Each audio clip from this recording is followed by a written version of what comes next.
jovens, a gente na aula de hoje vai revisar rapidamente aqueles 2 ou 3 minutos sobre deslocamento que nós vimos na aula passada e vamos ver o assunto da aula de hoje, que é trajetória. E vamos relacionar com mais um dos assuntos que vocês viram lá nas aulas do inoxidável professor Carlos, em geometria analítica, ok? Então vamos lá. Então, como eu falei, hoje a gente vai ver uma breve revisão, brevíssima, de vetor deslocamento e iniciar o nosso estudo sobre trajetória, entender o que é isso. Então, nós vimos o exemplo lá do mosquito Tobias, né? Então, o mosquito mais clarinho aí representa a primeira posição que ele ocupou, no caso seria a posição inicial do mosquito Tobias, e a outra posição mais escurecida seria a posição final. Esses dois vetores em azul e em verde vão representar as posições, respectivamente, inicial e final do mosquito Tobias. Vimos também, que acabou sendo uma revisão da aula anterior, sobre como é que você localiza em relação aos 3 eixos X, Y e Z cada uma das posições, ou seja, a posição inicial do mosquito Tobias e a posição final do mosquito Tobias. Então, a gente lembra que a primeira coisa que tem que fazer é traçar um segmento, esse tracejado aí, perpendicular ao plano XY, vai furar esse plano XY, entre aspas, né? E aí você vai determinar a sombra da posição no plano XY. Depois que você fez esse furo no plano XY, determinando a posição da sombra, você liga a posição da sombra até a origem. O terceiro passo é você traçar segmentos ortogonais a cada eixo que você quer determinar a coordenada. Então, se você quer determinar a coordenada X dessa posição inicial, você vai pegar a sombra que você encontrou no plano XY e traçar um segmento ortogonal ao eixo X, e aí você vai ter a coordenada X. Faz a mesma coisa, pega a posição da sombra, traça um segmento ortogonal ao eixo Y, e você vai ter a coordenada Y do mosquito Tobias. E para encontrar a coordenada Z é mais fácil ainda. Esse segmento ortogonal, ele vai ser da ponta da flecha e você vai ter uma ligação até o eixo Z, ortogonalmente. E se você reparar pelo desenho, esse segmento que dá a posição Z, ele é paralelo ao segmento que liga a posição da sombra até a origem do sistema de coordenadas. Um procedimento análogo você vai aplicar para obter a posição final. Então, mesma coisa. Encontra o ponto que fura o plano XY, depois liga a sombra que você encontrou, que é o ponto em que o segmento fura o plano XY até a origem, depois traça os 3 segmentos ortogonais, e aí é só alegria. Você tem as posições inicial e final do mosquito Tobias.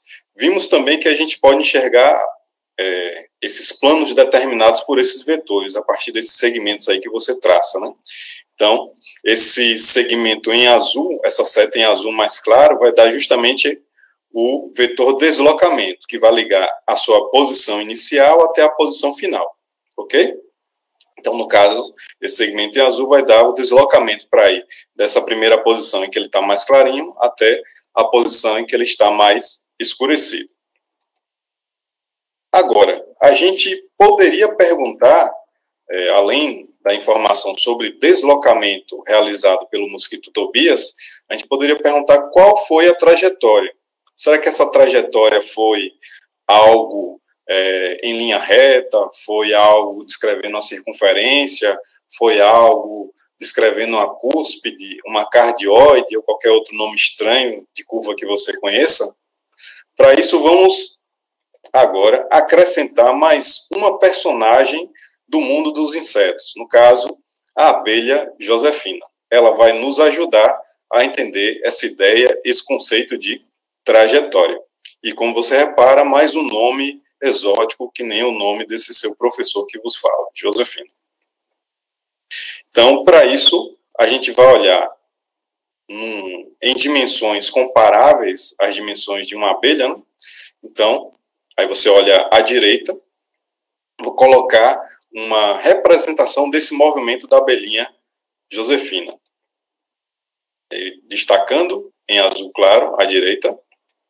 E agora vamos ver uma possível movimentação dessa abelha. O que é que a gente observa aqui?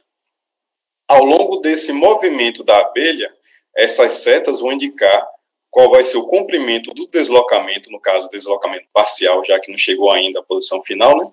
De uma posição intermediária até a outra, certo? Então, você vê várias setas aí. Aí está considerando que de um ponto a outro, determinado pela seta, você tem um caminho em linha reta. Mas, globalmente, você tem um movimento que é aleatório. Está vendo aí na nossa animação? E se você for um admirador da biologia, se você gostar de estudar biologia, se você gostava no ensino médio, ou você, como futuro engenheiro, pensa em aplicar seus conhecimentos para alguma coisa de interesse da biologia ou física biológica, você deve lembrar, por exemplo, que as abelhas elas não seguem caminhos, elas não seguem longas distâncias em linha reta, elas seguem meio que zigue-zagues, certo? Então, seria uma representação aproximada do movimento dessa abelhinha que você vê na figura, né? Então, agora vamos tentar descobrir qual é a movimentação dessa nossa abelha Josefina. Então, para isso, vamos aqui identificar onde ela está inicialmente, ou seja, a região que representa a posição inicial da abelhinha Josefina. Aqui você está vendo ó, que a abelhinha está mais clarinha e aqui ela está mais escurecida. Então, vamos usar aquela mesma estratégia anterior. A posição mais clarinha é uma posição que ela ocupou anteriormente. A posição mais escurecida é a posição ocupada naquele instante que eu estou olhando, ok? Então, nesse caso aqui, eu fiz uma representação do movimento da abelhinha Josefina, indo dessa posição para essa posição, ok? Não, só que essa abelhinha ela não vai parar por aí. Se você reparar, mais à frente, bem mais à frente, tem uma flor, né? Então, um girassol, provavelmente, uma margarida, eu não entendo muito de flores. Então, a nossa abelhinha Josefina provavelmente vem para essa flor aqui para pegar o néctar, produzir um mel, o pólen, o que quer que seja, né? Então, vamos representar esse movimento da abelhinha. Então, numa posição, um instante de tempo posterior, ela já vai estar ocupando uma posição mais à frente, né? Então, você repara que ela já ocupou essa posição, já ocupou essa posição e já ocupou essa outra posição aqui. E agora ocupa essa posição. Então, nesse instante de tempo, a abelhinha Josefina está nesta posição. Se eu passar mais um pouquinho de tempo, ela vai para uma posição mais à frente.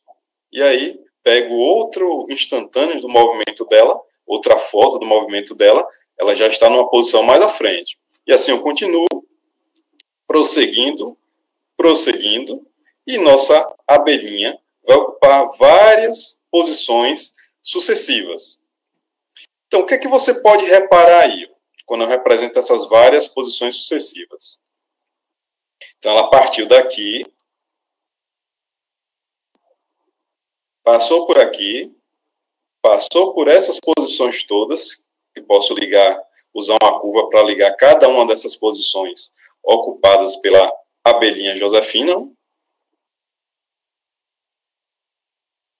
E se eu ligar todos esses pontos, e considerando que não há espaços entre esses pontos, porque para ela ir de um ponto a outro, ela vai ter que ocupar todo esse espaço que há entre um ponto e outro, né? Então, ela passa por todas essas posições que descrevem essa curva, certo? Olhe, eu falei em curva, que eu não tinha falado antes.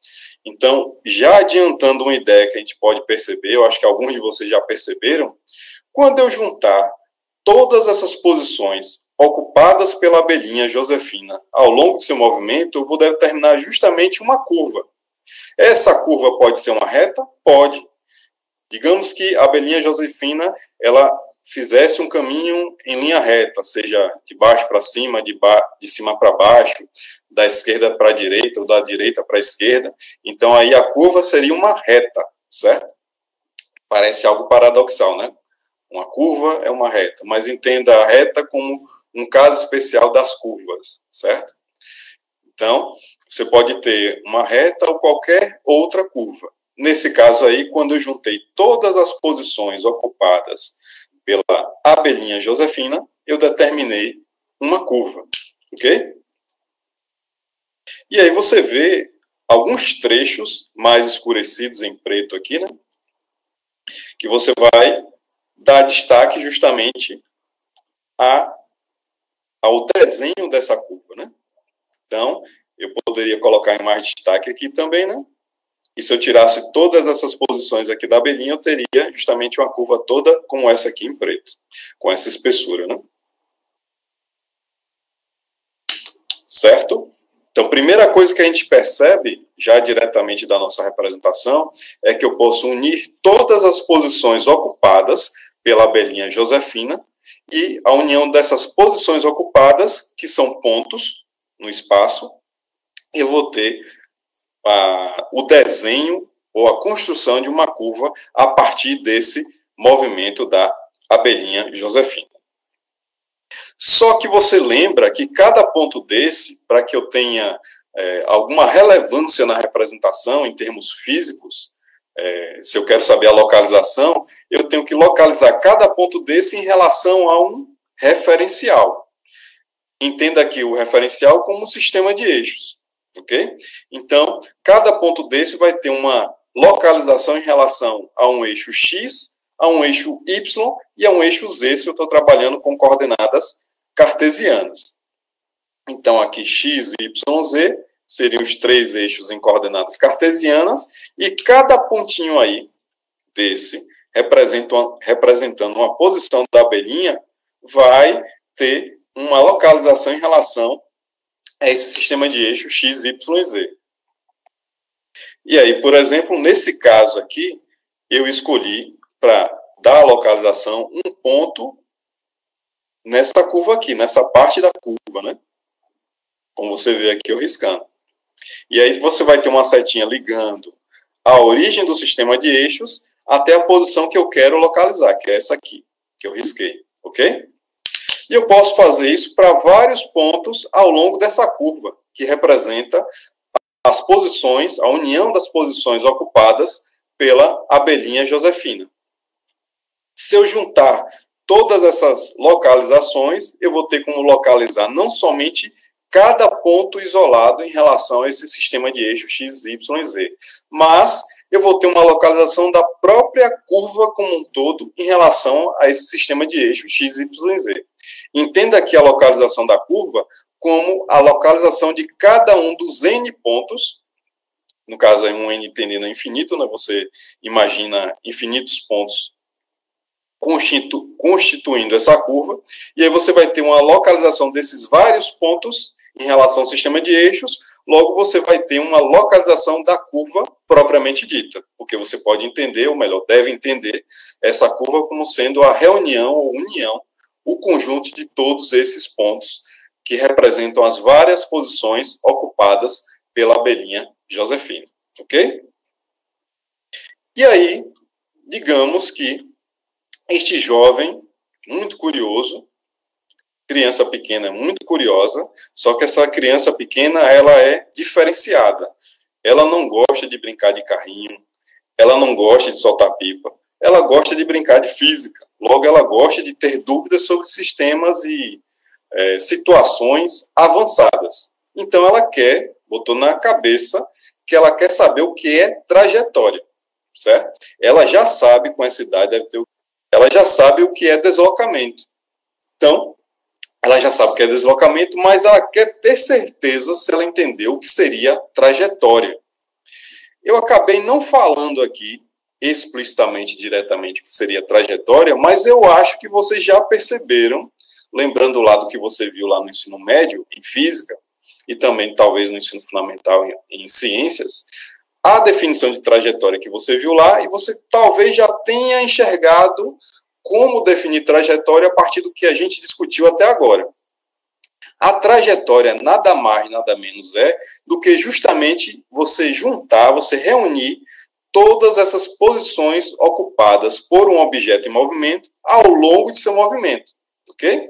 Então, essas várias posições ocupadas pela abelhinha que determinam a curva, que a gente viu aí em preto, né, com essa espessurazinha, são a própria definição de trajetória. Então, essa curva representando a reunião de todas essas posições ocupadas pela abelhinha Josefina vai representar justamente a trajetória descrita pela abelha Josefina em seu movimento.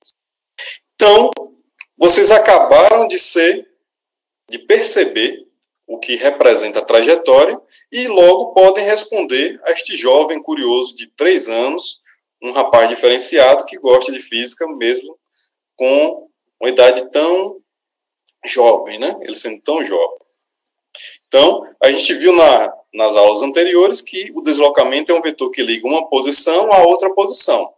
Se você tem, digamos assim, uma posição intermediária e você está ligando a uma posição intermediária, você tem o que a gente pode dizer de um deslocamento parcial. Agora, se você tem a posição inicial e a posição final do seu movimento, e você liga essa posição inicial à posição final do seu movimento, aí você vai ter o deslocamento total, ok? A trajetória, como a gente acabou de concluir aqui, vai ser essa curva que você obtém a partir da reunião ou união desses pontos que representam todas as posições ocupadas pela nossa abelha Josefina, que é justamente o nosso objeto ou nosso ser em movimento. Certo, pessoal? Agora, nosso jovem prodígio aqui, ele fez uma outra pergunta interessante. Ele pergunta se podemos dizer que cada ponto da trajetória é uma função do tempo. Ou seja, se a trajetória vai depender do tempo. A gente também pode concluir a respeito disso, né? No nosso desenho que a gente fez, o que é que a gente estava considerando implicitamente? Que cada posição dessa aqui era obtida em um instante de tempo diferente, certo? Então, essa posição aqui é num certo instante de tempo, essa outra posição é em outro instante de tempo, essa outra posição da abelha é em outro instante de tempo, essa outra posição é em outro instante de tempo. Então, cada posição aí que você obtém é para um instante de tempo diferente. Logo, as posições dependem do instante de tempo que você está observando aquele movimento. Ora, se você lembrar das suas aulas de funções, você deve lembrar que o que é uma função, grosseiramente, rapidamente falando, é uma aplicação, ou seja, você tem elementos de um conjunto que dependem dos elementos de outro conjunto. E aí você tem até algumas nomenclaturas que você pode utilizar, né? Você pode ter o conjunto imagem, o outro conjunto chamado de domínio, e aí você pode estabelecer uma relação, uma aplicação linear, por exemplo, ligando ou estabelecendo relações entre os elementos do conjunto que representa o domínio e os elementos do conjunto chamado de conjunto imagem, ok? Então, se eu estou observando que cada ponto posição desse, que corresponde às várias posições ocupadas pelo objeto em movimento, que essas posições todas juntas formam a trajetória descrita pelo objeto em movimento, se todas as posições na trajetória dependem do tempo, então eu posso dizer que cada posição dessa é uma função do tempo. Porque para instantes de tempo diferentes no seu conjunto domínio, você vai ter imagens, que serão as posições lá na sua trajetória, distintas, ok? Então, nós podemos responder que sim a este jovem aí. Nós podemos responder ao jovem que cada ponto da trajetória, ele é uma função do tempo, ou seja, cada ponto que representa a posição lá naquela trajetória vai depender do tempo.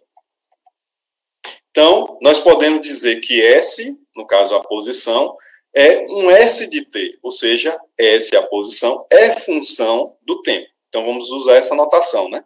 S de t, eu quero dizer que a função posição S é função do tempo, ela depende do tempo. Então, aí está a resposta, né? Como a gente acabou de discutir. Agora, vamos dar uma olhada nesse movimento aqui. Não vamos olhar mais para abelhas, certo? Vamos olhar para essa bolinha aí, descrevendo o que aparentemente é um movimento circular uniforme. Observe que eu coloquei aí essa bolinha aí em cores mais claras, dizendo que são posições que estão variando, né? E eu só coloquei em vermelho a posição inicial. Então, ela começa lá na posição mais alta, descreve um movimento circular e continua realizando esse movimento, ok? Então, vamos analisar o que acontece nesse movimento circular uniforme. Mas nosso jovem que é curioso, ele pergunta, do que depende a posição S da bolinha em movimento? Ó, primeira coisa que a gente poderia responder, com base até numa analogia com o caso que a gente viu anteriormente do movimento da abelhinha, é que a gente espera que essa posição dependa do tempo. Mas, nesse movimento circular, a gente também pode esperar, não sei se alguns aí enxergaram já, que essa posição ao longo da circunferência descrita no movimento circular e da bolinha, ela pode depender de algum parâmetro geométrico. Então, vamos pensar um pouco. Então, a primeira coisa que você observa nesse movimento circular é que você vai ter sempre uma distância fixa da posição da bolinha em relação ao centro da trajetória. E aí você vai lembrar das suas aulas lá do ensino fundamental e médio, que, além de trigonometria, você gostava muito de geometria espacial, geometria plana, e você vai lembrar da definição de circunferência.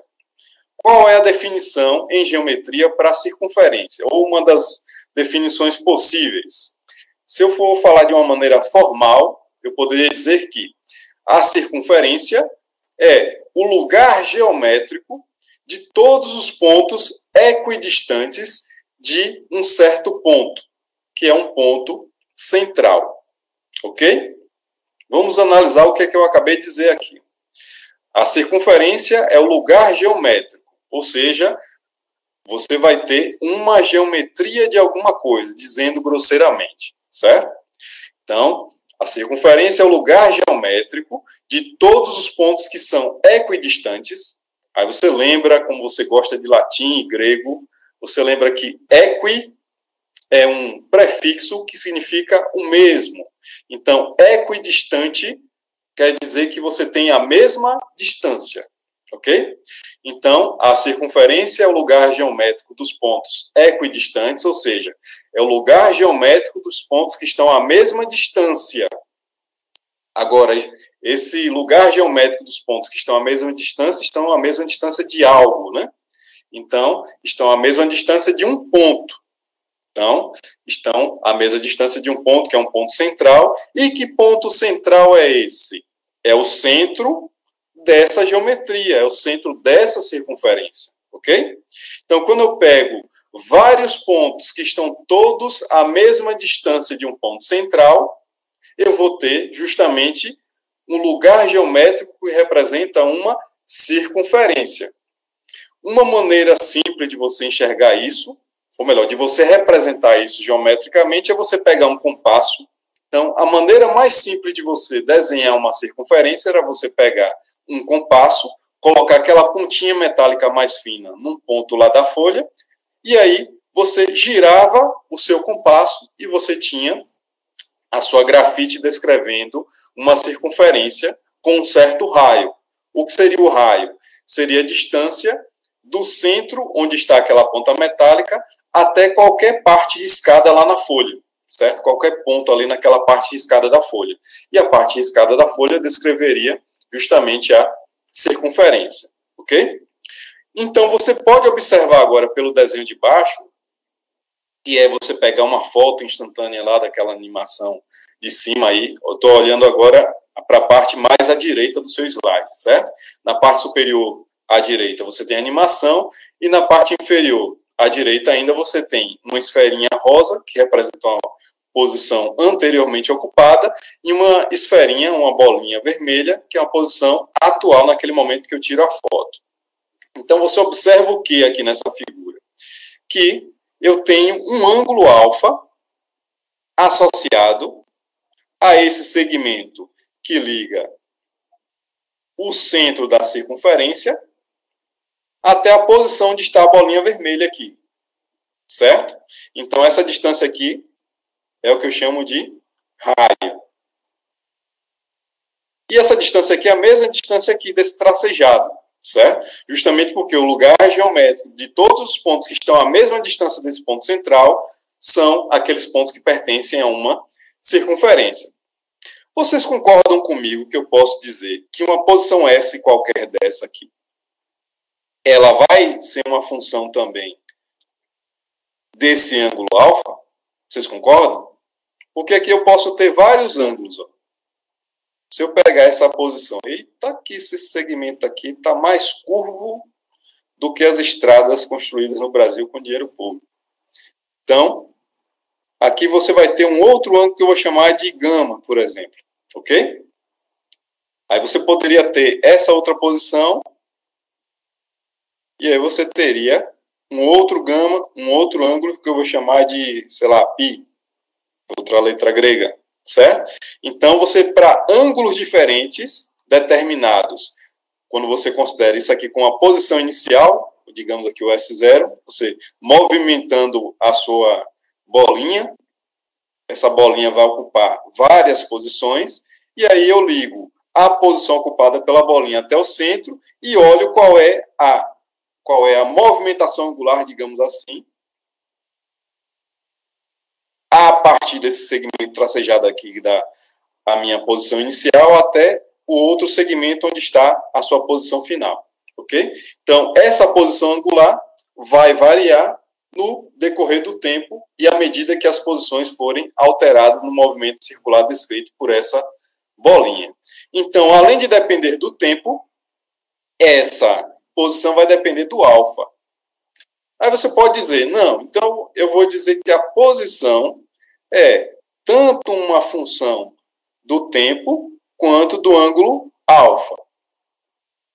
Assim, não é bem desse jeito. Vamos pensar um pouco. Na verdade, você concorda comigo que o que está variando aqui é o ângulo alfa e é esse ângulo alfa que vai depender do tempo? Ou seja, eu posso dizer que o ângulo alfa daquela posição ocupada num certo instante de tempo é uma função do tempo? Porque eu sei que R é fixo, né? Se eu olhar só para a geometria.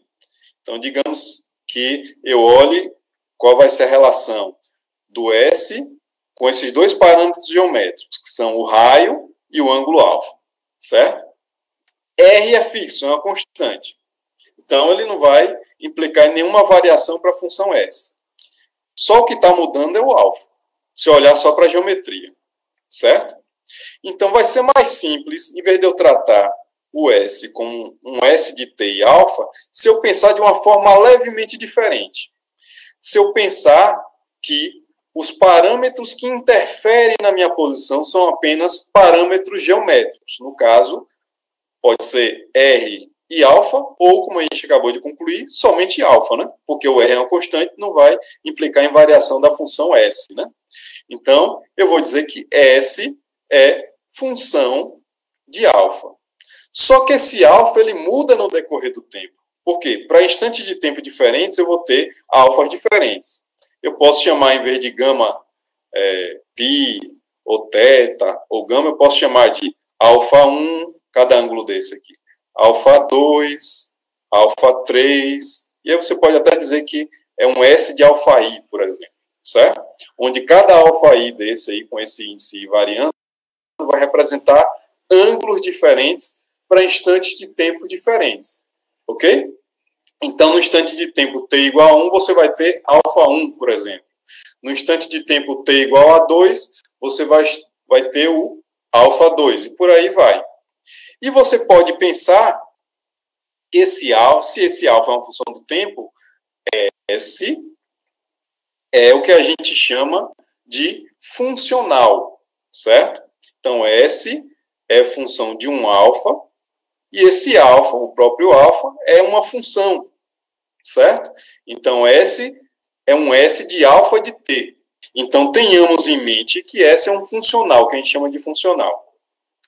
Provavelmente, se você não viu, você vai ver em alguma das disciplinas das matemáticas do ciclo básico funcional, certo? Você vai ver uma definição mais formal, digamos, mais robusta, mas você pode entender neste momento que um funcional é nada mais, nada menos do que uma função de uma função, certo?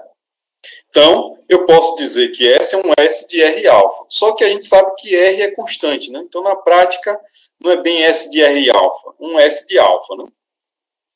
Então, eu estou olhando aqui, como a gente observa no slide, eu estou representando o movimento da bolinha, né? Saindo dessa posição aqui e indo para essa posição aqui. E aí eu coloquei essa seta para representar o sentido desse movimento. No caso, o sentido horário, ou o sentido do relógio.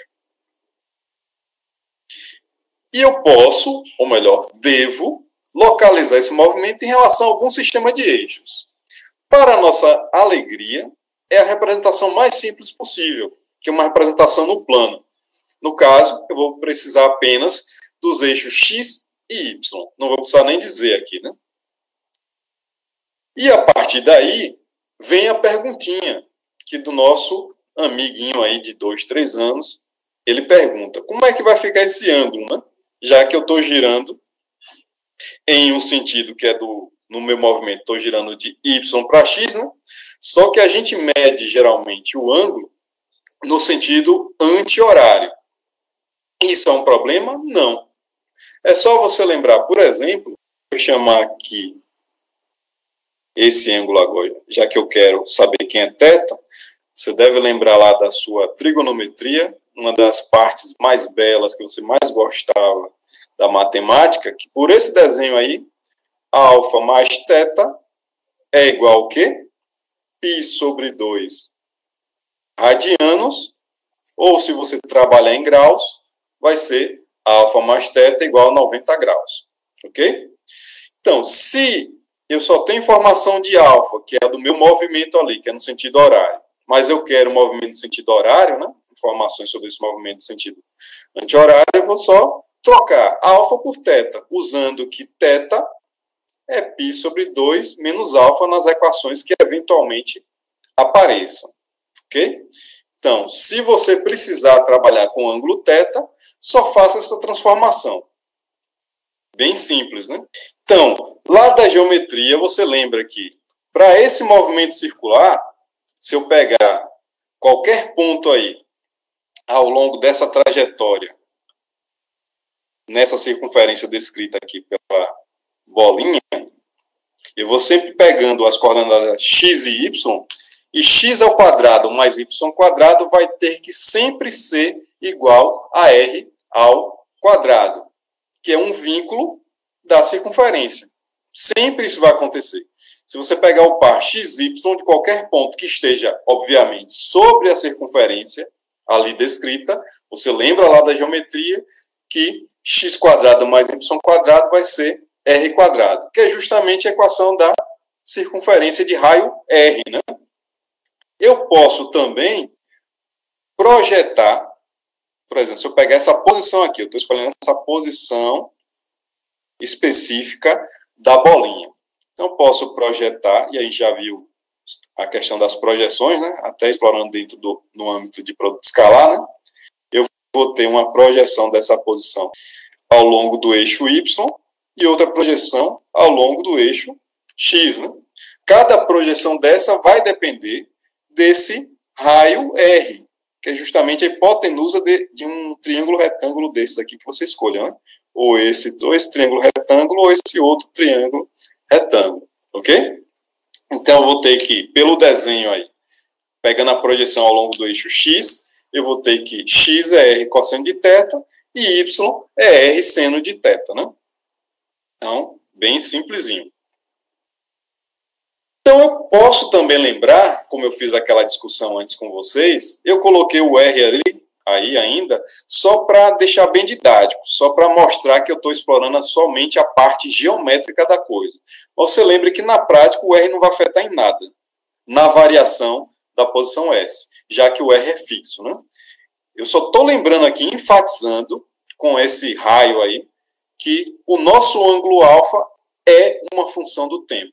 Logo, a posição S é o que a gente acabou de chamar há alguns instantes de funcional, porque a posição S é função de uma outra função. S é função de alfa, que por sua vez é uma função do tempo.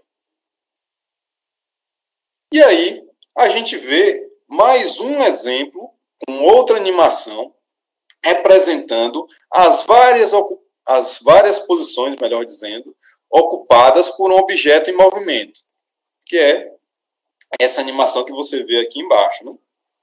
Então, você tem um jovem esportista que está arremessando peso, né? É um dos esportes olímpicos, arremesso de peso. E aí, digamos que essa bolinha lá, sei lá, de 2 quilos, não sei qual seria a massa dessa bolinha, ele arremessou e essa bolinha descreveu aproximadamente uma parábola, se a gente desconsiderar efeitos de resistência do ar e outros que possam distanciar um pouco esse movimento do movimento parabólico, ok? De lançamento oblíquo. Então, você observa que essas posições, essas bolinhas mais claras, vão representar posições anteriormente ocupadas pela bolinha, certo? E aí, você tem um outro movimento, descrito aí, onde você tem a reunião de várias posições que vão dar justamente uma trajetória. Como esse movimento é um movimento parabólico, a trajetória vai ser representada por uma curva chamada de parábola. Então, nós vimos pelo menos 2 movimentos que representam curvas bem conhecidas por nós, que são a parábola e a circunferência. Além daquele movimento lá que não tem uma curva com nome específico, que era do movimento da abelhinha Josefina, ok? Nesse caso aí, você pode escolher outros parâmetros para determinar do que vai depender a posição S dessa bolinha no movimento parabólico, que representa o movimento aqui do peso que é arremessado, certo? Peso no sentido coloquial, claro. Não estou falando de peso como massa, certo? Você lembra que peso é um vetor, é uma força. O que a gente mede lá na balança, quando vai na farmácia, é massa, ok? É só porque o nome do esporte é arremesso de peso. Certo, jovens?